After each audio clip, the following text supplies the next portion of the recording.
السلام عليكم ورحمة الله وبركاته. إن شاء الله تكونوا بخير.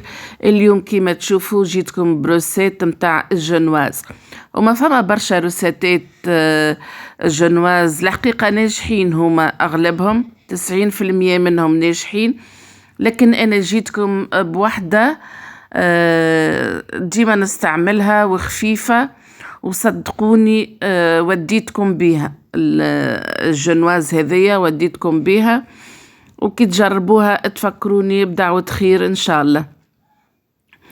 أول حاجة باش نعملوها باش نحطوا في البول 9 كعبات بيض، 9 كعبات بيض متوسطين الحجم. المكونات الكل هذوما باش نحطوهم مع بعضهم. عندي 200 جرام سكر،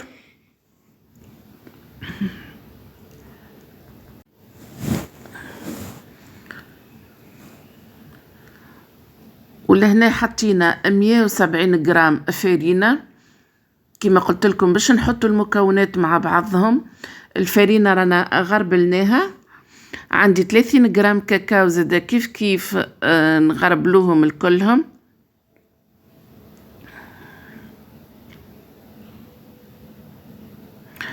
عندي 60 جرام جيلك، باش نعملوهم بالجيلك على خاطر باش ما تطيحش.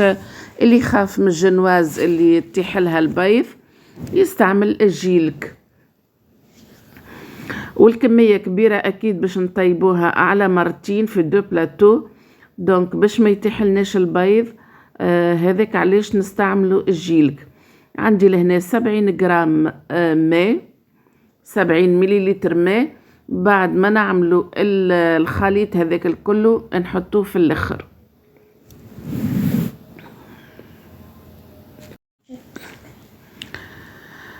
كما قلنا نحطوا الماء على خاطر باش علاش باش خاطر هي الجنواز حطينا فيها الكاكاو، حطينا الجيلك، دونك باش تجينا كاينها ناشفة شوية شايحة. هذاك علاش في الاخر نحطوا الماء باش التكستور متاع الجنواز تبدا مرخوفة شوية، وتبدا كاين يعني طرية، ما تقعدش اللي يابسة ناشفة. حطيناهم وخلطناهم المكونات الكل مع بعضهم.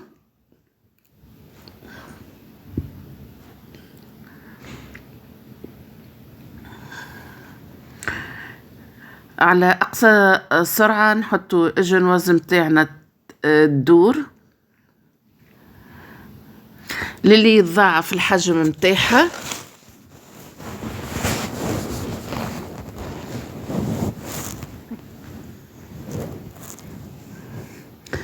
نحاول من نحرقش المراحل ونمشي معاكم خطوة بخطوة.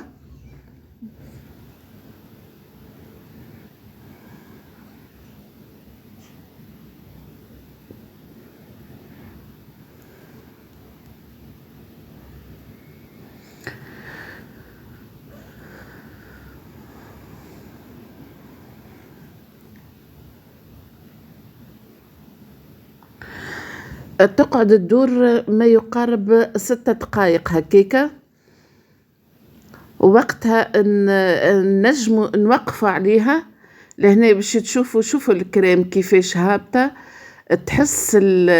تحسها ثقيلة. هذاك علاش احنا نعملوا لها الإضافة متاع الماء ونزيدوها واحدة واحدة.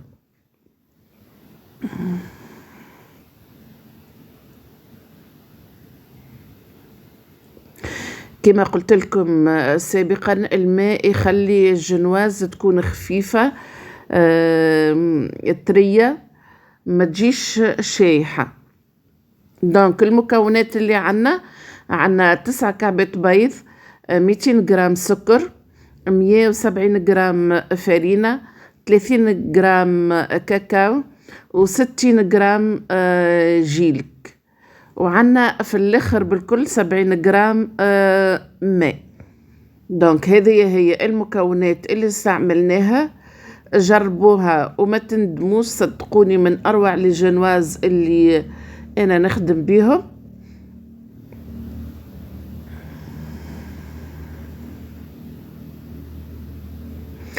وتقعد مدة 3 دقايق هكاكا الدور. شفتوا تبارك الله قديش الجنواز طالعة،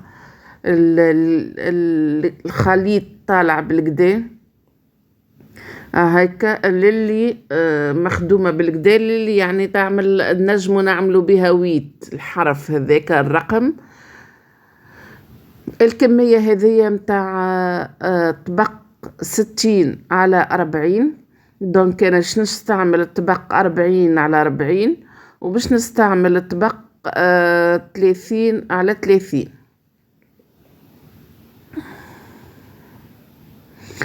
نقسم في الجهات الكل الكمية، نقسمها في الجهات الكل بالضبط،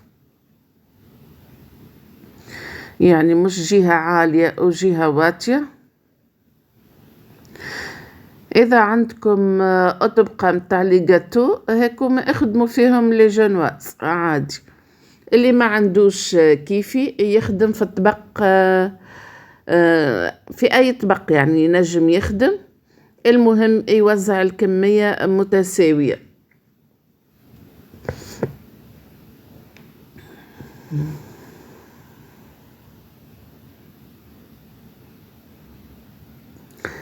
حطينا الغاز على 180 درجة، هو كل واحد والفور متاعو راهو كيفاش يخدموا، فما اللي 160 فما اللي 180. انتي يعني الحرارة تكون متوسطة.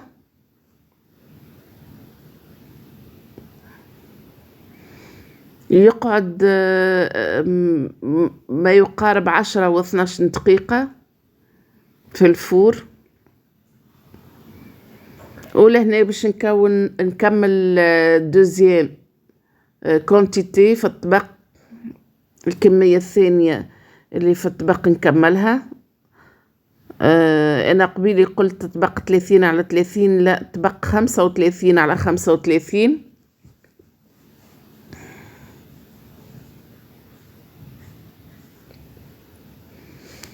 وكيف كيف نقعد نوزع فيهم ونحطو يطيب في الفور، ما نخليوهش يطيب برشا باش ما كما قلنا ما تجيش شايحة وتتكسر لنا الجنواز.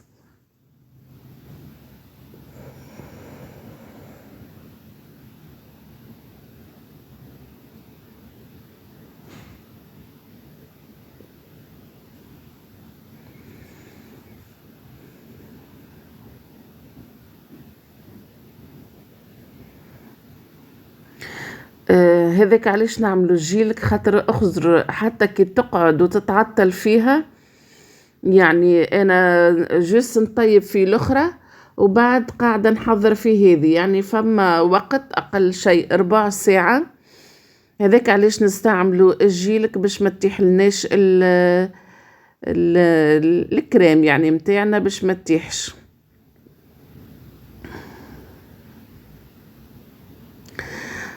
وهكا حضرت الجنواز متاعنا كما تشوفوا فيها ما شاء الله اللون متاعها غامق على خاطر الكاكاو اللي استعملناه غامق. اللي يحب يبيتها يبيتها وبعد ينحيها. انا جست باش كملت الفيديو نحيتها وهي يعني مازالت سخونة. نردوا بالنا البابي كويسون هذاك تنجموا اذا كان كاليتي ماهيش باهية تنجموا تدهنوه بالزيت وبعد تحطوه تطيبوا عليه، خاطر فما ناس يلصق لهم.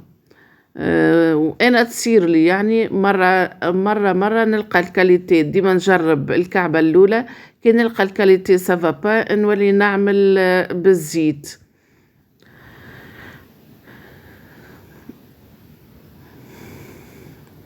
ونجبدوها بالسياسة، ما نقعدوش باش ما تتقطع لناش الجنواز ونخسروها.